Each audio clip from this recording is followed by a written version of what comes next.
Assalamualaikum warahmatullahi wabarakatuh. Nama saya Andi Maulana, mahasiswa di Politeknik Aceh, jurusan Teknik Elektronika Industri. Pada video ini saya akan mempresentasikan proyek akhir saya yang berjudul Rancang Bangun Sistem Pembuangan Asap Rokok pada Smoking Room berbasis Arduino Uno. Pada proyek ini saya menggunakan LCD 16x2 untuk menampilkan nilai ppm dalam ruangan dan kondisi ruangan, dan menggunakan 2 DC fan untuk membuang asap rokok dalam ruangan, dan menggunakan sensor MQ2 untuk mendeteksi asap dalam ruangan.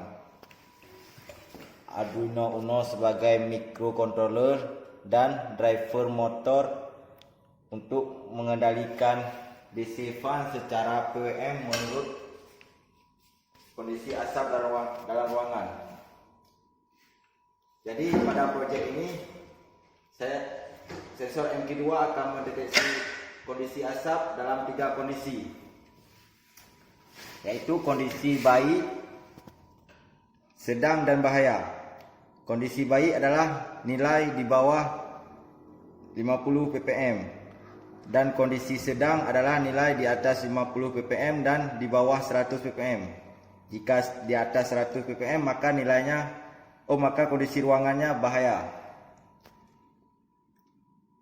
Bisa dilihat, ini adalah kondisi baik, dan di atas 50 ppm kondisinya sedang.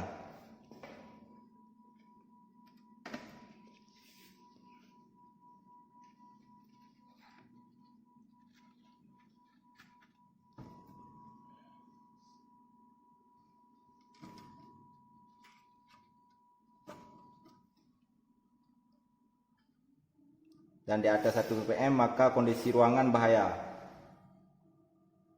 DC fan akan berputar secara cepat,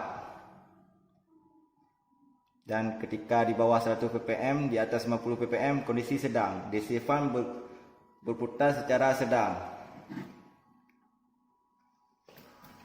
dan ketika di bawah 50 ppm kondisi ruangan baik, dan DC fan berputar secara lambat.